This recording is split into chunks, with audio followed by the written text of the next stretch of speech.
Halo semuanya, ketemu lagi di channel Reptil Jakarta.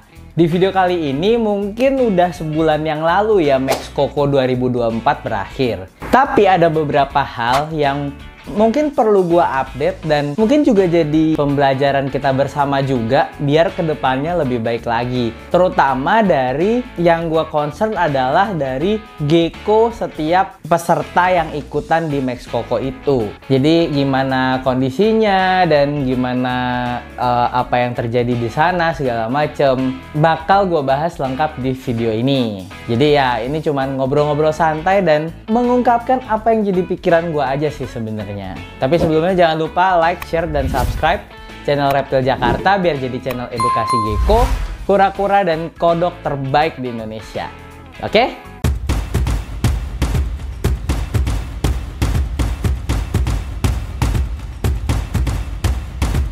Nah, sebenarnya gue pengen banget bikin video-video kayak begini setiap kali selesai ada event gitu. Tapi ya kemarin-kemarin mungkin yang gue hadir itu di Nus Koko dan di Reptile Party.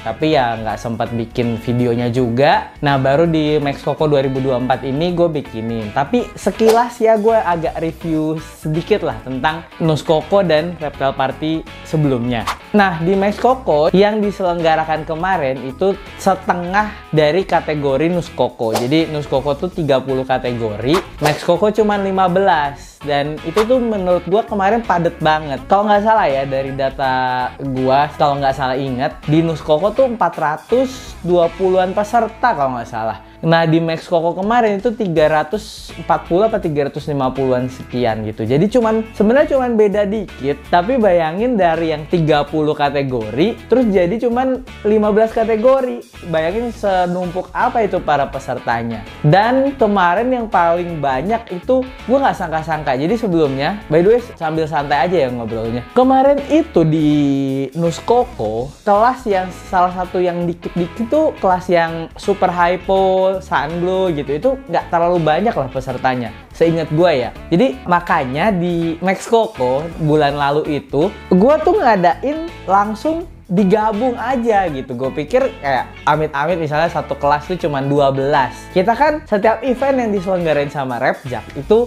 ada top 10 gitu, sampai top 10 juaranya. Jadi nggak mungkin misalnya 12 peserta ya 10 dari itu udah pasti juara. Kayak nggak seru aja gitu. Cuman ada 2 yang nggak juara. Kan gimana, kayak kurang kompetitif lah. Jadi kemarin juga Hamin berapa gitu, Hamin 3 apa Hamin 4 di Max Koko itu gue dapat update dari tim, ada beberapa kelas yang masih belasan juga gitu. Nah itu kayak jadi concern gue. Kenapa? Karena ini tuh jadi kayak kurang kompetitif lah kalau misalnya kelasnya cuma belasan, padahal kita ngambil top 10. Beda ya sama misalnya kontes yang cuma ngambil top 3. Nah, top 3 itu dari sekian belasan peserta aja dapat top 3 itu udah keren banget. Tapi kalau misalnya kita ngambil top 10, cuman pesertanya cuman belasan, ya mau nggak mau, ini gue buka-bukaan aja ya. Mau nggak mau, misalnya peserta-peserta yang mungkin geckonya kurang, tapi ya kita mau nggak mau harus milih dia jadi juara gitu. Kayak nggak srek aja gue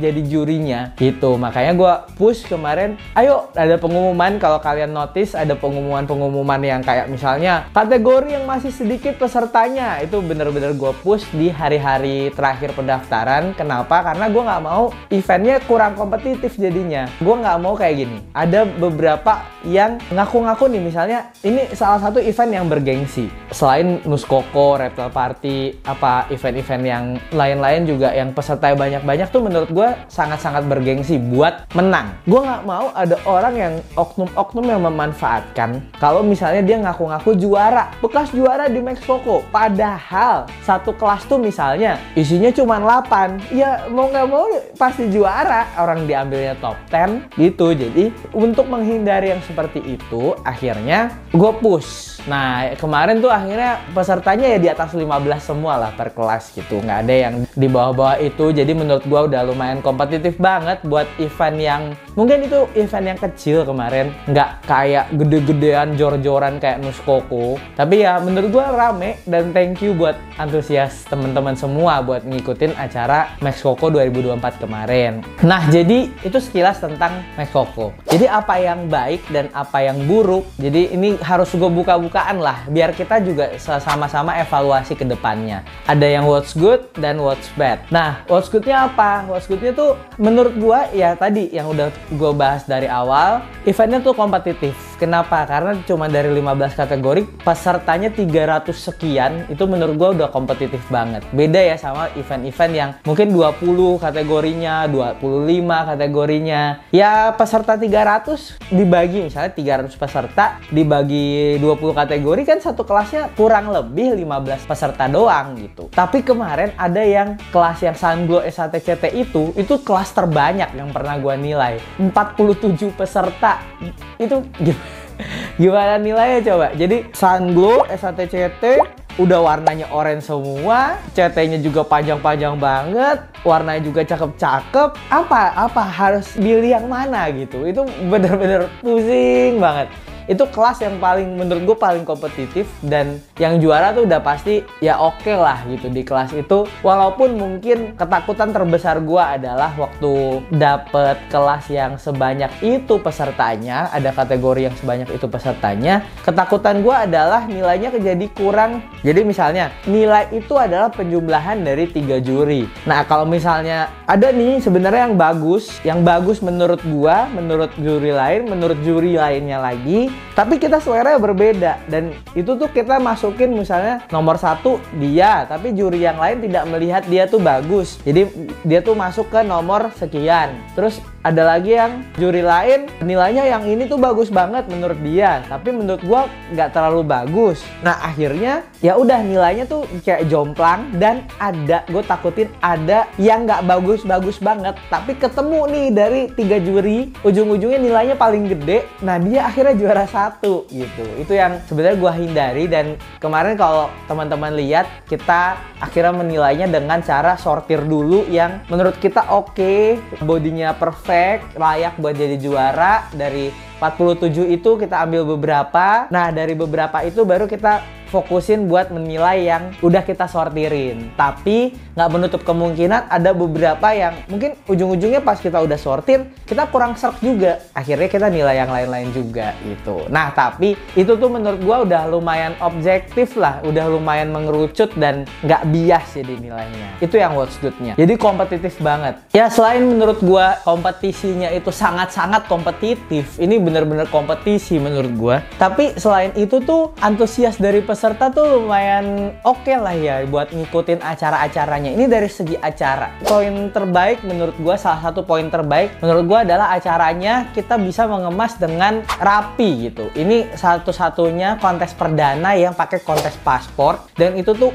kelihatan jelas Geiko-nya gimana, terus kelasnya apa, masuk ke karantinanya udah verified lah, terus ada karantina in di stempel lagi, pas out juga di stempel lagi, dan ujung dari kontes paspor itu ada door prize, ada macam-macam. Itu menurut gue dari segi acara rapi dan keren banget, walaupun masih beberapa hal yang perlu diimprove dari internal kita dan internal tim yang kemarin itu. Selain itu juga dari sponsor-sponsor kita, ya gue bersyukur banget dapat beberapa sponsor-sponsor yang mendukung acara ini, dan feedbacknya juga mereka senang banget gitu udah bisa mendukung acara ini. Kita sebutin aja misalnya kayak Tiki, ada Hikari, ada SSA, ada macam-macam, you name it. Ada yang di backdrop, itu sponsor-sponsor yang feedbacknya tuh oke, dan mereka sampai ngechat gua abis selesai acara, kita tunggu ya kolaborasi berikutnya lagi gitu. Waduh, itu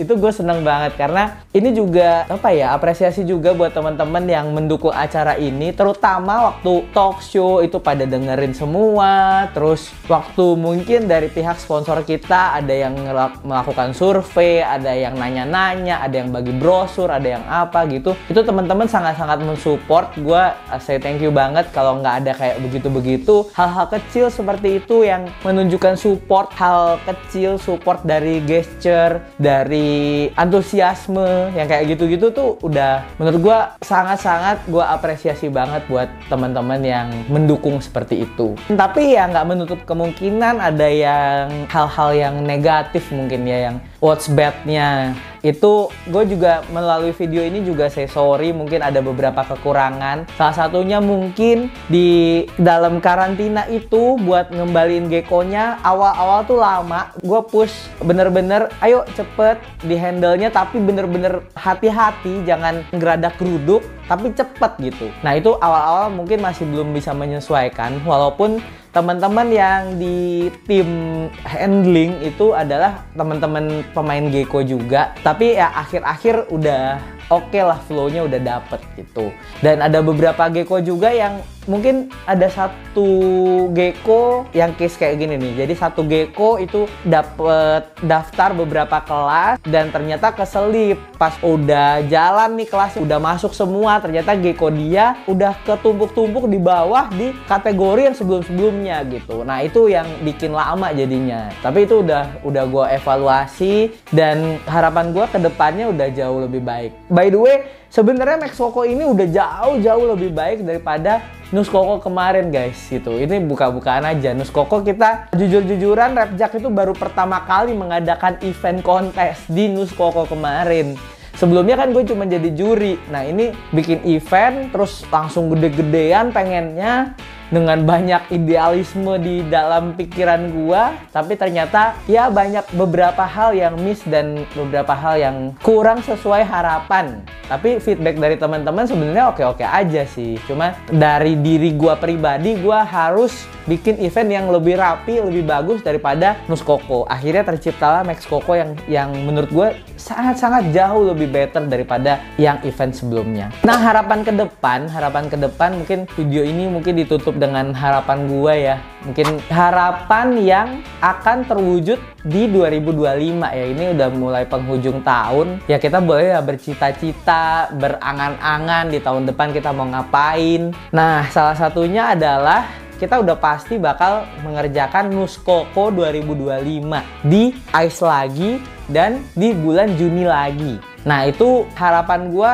dengan pembelajaran dari 2 event yang Rapjak adakan. Menurut gue udah pasti Nus Koko 2025 udah pasti lebih rapi, udah pasti lebih banyak yang support lagi dari sponsor, dari kontributor, dari pihak-pihak manapun. Dan kayak harapan gue, ayo kita jadikan ini tuh kompetisi gitu. Jadi bukan cuman ajang kumpul atau apapun.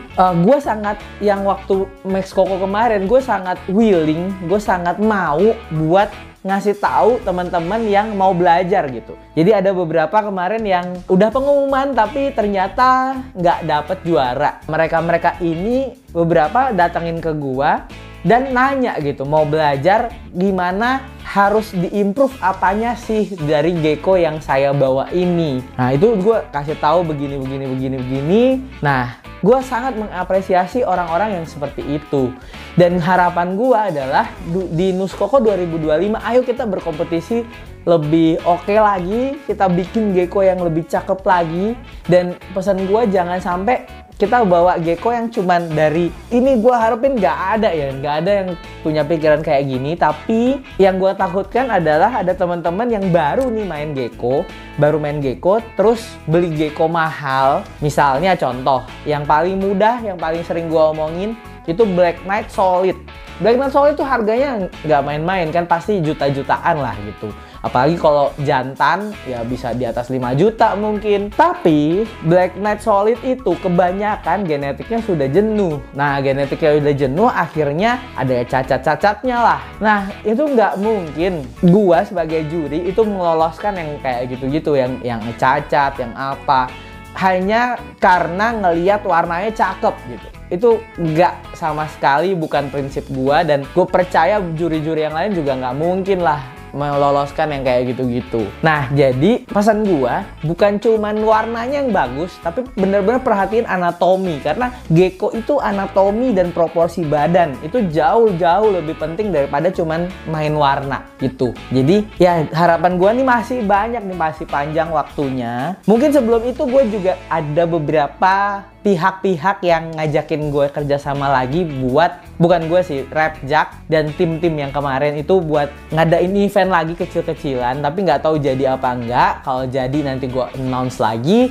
kalau nggak jadi ya kita pasti akan ketemu di Nuskoko 2025. Nah, harapan gue masih ada 7 bulan nih buat teman-teman mempersiapkan gecko-gecko yang terbaik. Jadi jangan sampai cuman beli-beli yang mahal aja, tapi benar-benar diperhatiin gecko itu layak atau enggak jadi champion, jadi juara. Ya, jadi itu aja video kali ini. Thank you sekali lagi buat yang udah support Nuskoko 2024, dan sampai ketemu di event-event yang Rapjack adain berikutnya. Dan sampai ketemu juga di video-video yang berikutnya. Jangan lupa kalau kalian suka sama video ini, jangan lupa like, juga bagikan ke teman-temannya, terutama yang ikut Nuskoko dan yang lagi hobi-hobi kontes gecko nih. Juga jangan lupa subscribe channel Rapjack, karena kita bakal menuju 100.000 subscriber. Sampai ketemu di video berikutnya. Bye-bye.